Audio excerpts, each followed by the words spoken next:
It's agreed all around that the state needs to find ways to pay for roads in the future, and some are saying tolls might be the answer. Drive south of the border into Illinois, and tolls are typical. Right now, they're not welcome in Wisconsin under federal law.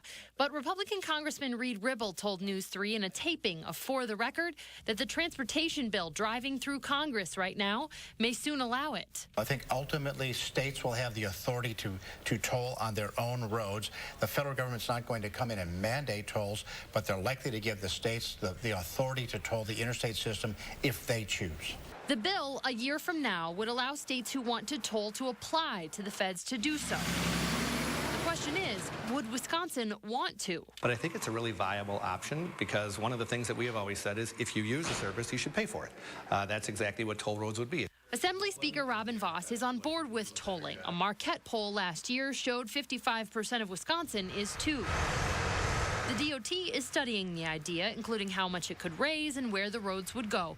Lawmakers say an obvious choice may be to add it to I-39 between the state line and Madison. I would want to just hear from people and see what they think of that option.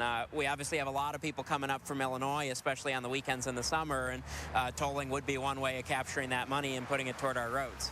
Governor Scott Walker at a news conference calling on lawmakers to approve borrowing to pay for the I-39 expansion said he'd consider the idea as a long-term way to fund roads. We've got to have a more equitable way to measure that going forward and not just have it be so heavily dependent on the gas tax, but that's what we have right now. So that may be one of a number of options. I'm not going to make a commitment on any of those until we know what the Congress may or may not approve.